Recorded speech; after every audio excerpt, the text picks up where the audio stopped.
નમસ્કાર વિદ્યાર્થી મિત્રો, ધોરણ 9 વિષય ગણિત પ્રકરણ 1 સ્વાધ્યાય 1.6. હવે આમાં તમારે કિંમતો શોધવાની. જુઓ, 64ની 1/2. તો સૌથી પહેલાં તો તમારે આની ઘાત જોઈ લેવાની. જુઓ, આની ઘાત શું છે? 1/2. તો એમાં છેદ શું છે? 2.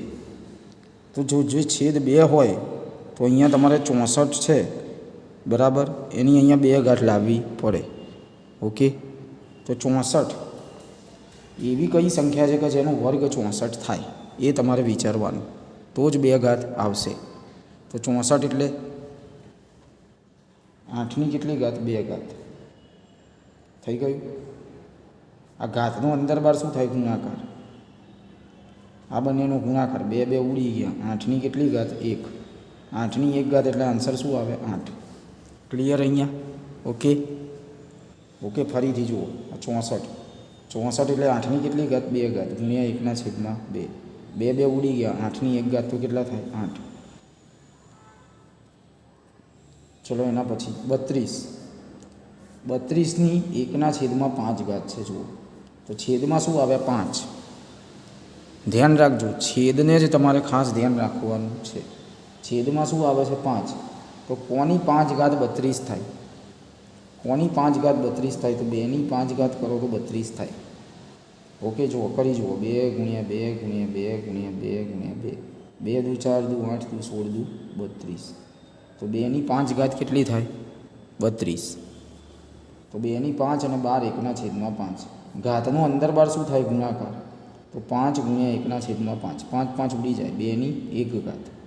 2ની 1 ઘાત એટલે આન્સર શું આવે? 2. Okay, clear? ચલો એના પછી 125ની 1/3 ઘાત. તો 125, હવે છેદમાં જુઓ, અહીંયા આ ઘાત જુઓ, 1/3 કેટલી ઘાત છે? 3 ઘાત છે. જુઓ,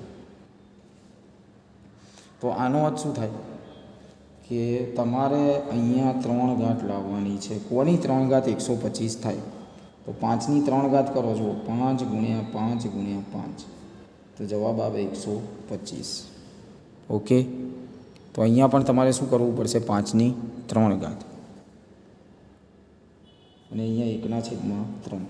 3 ઘાતનું અંદર બાર શું થાય? ગુણાકાર. 3 3 ઉડી જાય. 5ની 1 ઘાત. તો 5ની 1 ઘાત એટલે શું આવે? આન્સર 5. ઓકે, ચલો એના પછી 9ની 3/2 ઘાત. તો 9 એટલે કોનો વર્ગ થાય?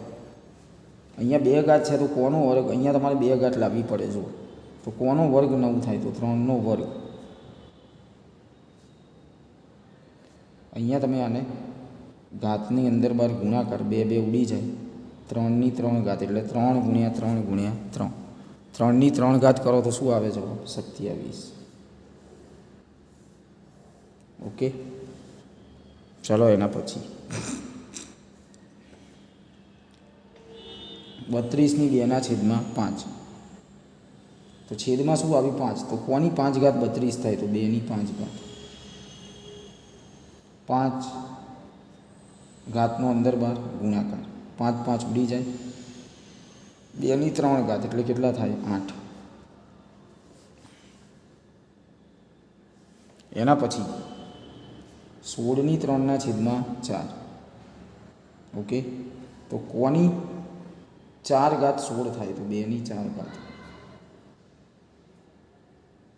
આ બંનેનો અંદર બાર ગુણાકાર, 4 4 ઉડી જાય. તો 2ની કેટલી ઘાત? 3 ઘાત. 2ની 3 ઘાત શું થાય? 8.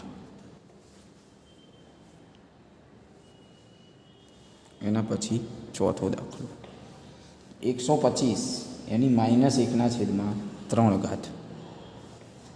તો અહીંયા 3 આવ્યું, તો કોની 3 ઘાત? 125 થાય. તો 5ની 3 ઘાત. 5ની 3 ગુણ્યા -1/3. 3 3 ઉડી ગયા. તો 5ની -1. આ માઇનસ છે, એને આપણે વ્યસ્ત કરી નાખીએ તો આ કેવા થઈ જાય? પ્લસ.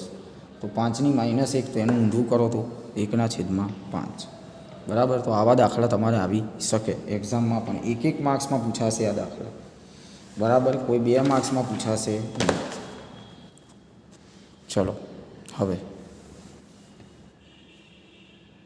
2ની 2/3 ગુણ્યા 2ની 1/5.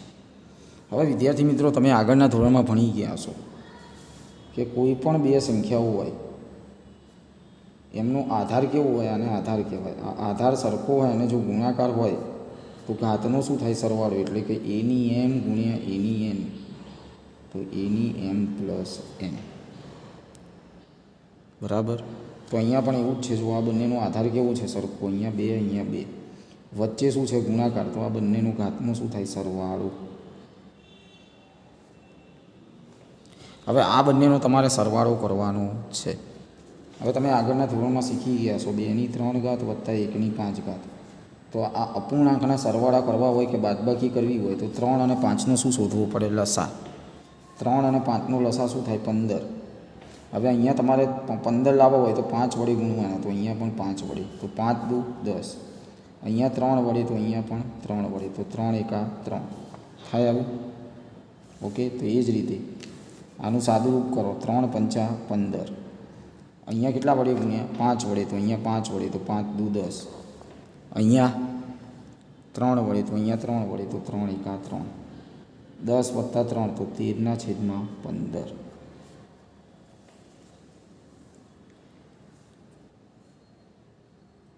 ઓકે. અહીંયા સુધી ક્લિયર? ચલો. 3ની 1/3 ઘાત અને 12 છે 1/7. સોરી. તો ઘાતનો અંદર બાર શું થાય? ગુણાકાર. તો ગુણાકાર કરી દો.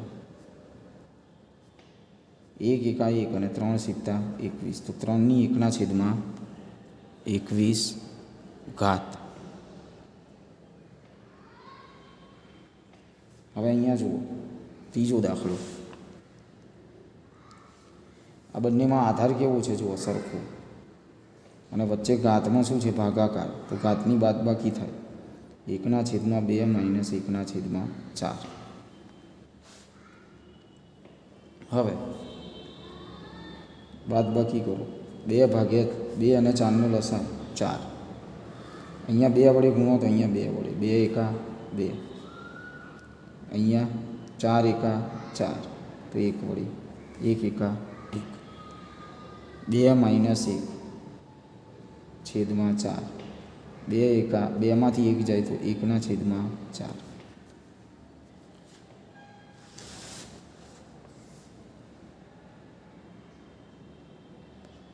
ચલો એના પછી 7ની 1/2 ગુણ્યા 8ની 1/2. બંનેની ઘાત કેવી છે? સરખી. તો આ બંનેને એક જ વાર લખો. 7 ગુણ્યા 8ની 1/2. 7 × 56 એના 1/2. આન્સર આવી ગયો.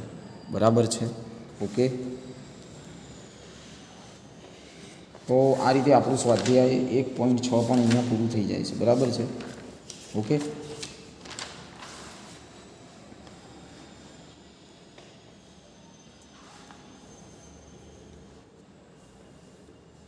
ક્લિયર અહીંયા સુધી?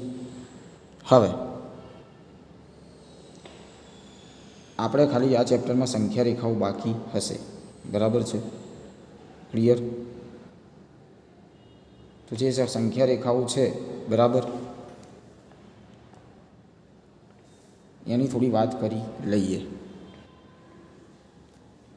√5 ને સંખ્યા રેખા પર દર્શાવો.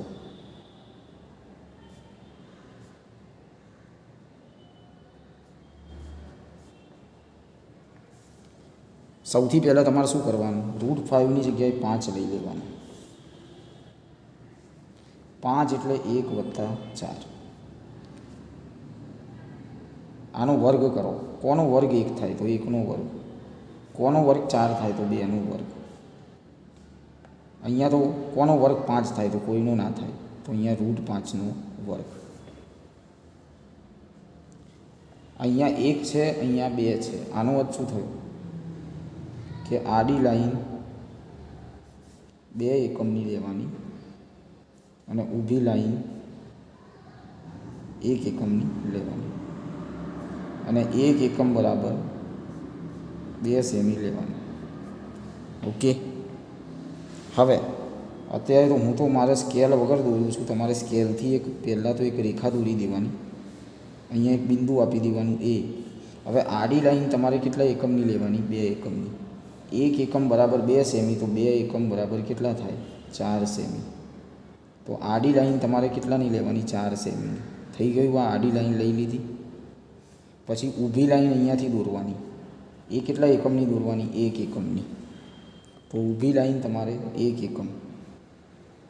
1 એકમ એટલે કેટલા સેમીની? 2 સેમીની. પછી આ બંનેને જોડી દેવાના. તો આ શું બની ગયું? કાટકોણ ત્રિકોણ. પછી પરિકર અહીંયા મૂકવાનું. આટલું તમારે માપ લેવાનું, આટલી ત્રિજ્યા લેવાની. એટલે પેન્સિલ તમારી અહીંયા આવશે અને પછી આ રીતે આમ તમે અહીંયા ચાપ મારી દેવાનું. તો અહીંયા એક બિંદુ મળશે, એને કહેવાય પી. તો અહીંયા કેટલા એકમ હતા? 2 એકમ. અહીંયા કેટલા હતા? 1 એકમ. તો આ 2 હોય, આ 1 હોય, તો આ કેટલું થાય? √5. અને આ √5ને આપણે અહીંયા લાવી દીધા એટલે અહીંયા પણ શું થઈ ગયું? √5. તો આ રીતે આપણે સંખ્યા રેખા દોરી શકીએ. વિદ્યાર્થી મિત્રો, આજનું આપણું આ ચેપ્ટર 1 અહીંયા પૂરું થાય છે. બરાબર. તો નવા વિડીયો લેક્ચરમાં ફરીથી મેળવીશું. ત્યાં સુધી થેન્ક યુ. જય હિન્દ.